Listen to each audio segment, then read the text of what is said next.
Greetings, all. Just you all are keeping well in the faith. Going to do a quick read. It's entitled The Rescue by Charles Spurgeon. He starts off with Colossians 1:13 through 14. For he has rescued us from the dominion of darkness and transferred us into the kingdom of the Son he loves, in whom we have redemption, the forgiveness of sins. What a glorious declaration of the sovereign grace of Yah. These verses are a triumph summary of the believer's salvation, rescued, transferred, redeemed, and forgiven. Each word pulses with divine power, reminding us that salvation is not merely an invitation, but a rescue, a dramatic and decisive act performed by Yahuwah alone. First, Paul says he has rescued us from the dominion of darkness. The word rescue implies that we were helpless, enslaved, and hopelessly bound. The dominion of darkness is not a passive condition. It is an active tyranny ruled by Satan, under which we have willingly walked according to the flesh.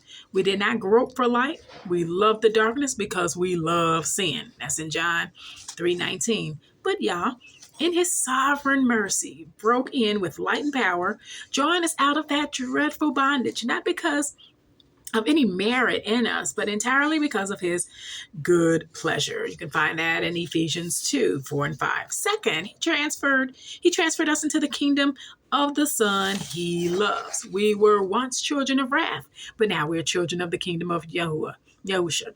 We were once alienated from Yah, but now we are accepted in the beloved.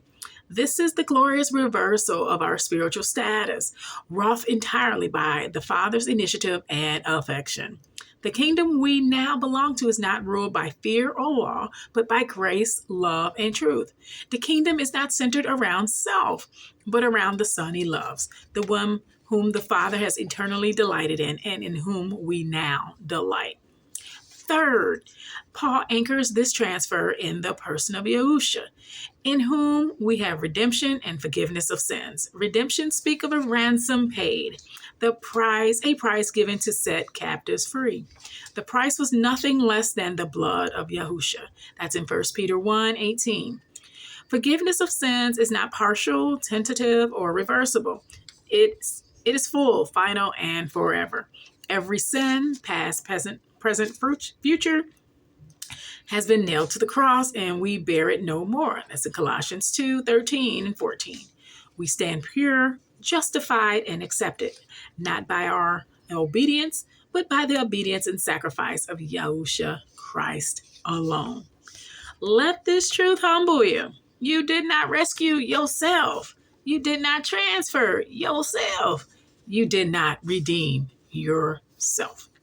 From the beginning to end, salvation is the sovereign work of Yah through his Son. Let it stir worship in your soul. The dominion of darkness is behind you. The kingdom of Yahusha is before you, and the forgiveness of sins is yours forever. We can end with a prayer here. He wrote, Father, I thank you for rescuing me from the darkness I love and bringing me into the kingdom of your beloved Son. Thank you for redeeming me at such an infinite cost and forgiving me fully and freely in Yahusha. Help me walk in the light as a grateful subject of Yahusha, my glorious King. Amen. All right, you guys, continue to be encouraged in the faith. I will chat with you soon. Laters.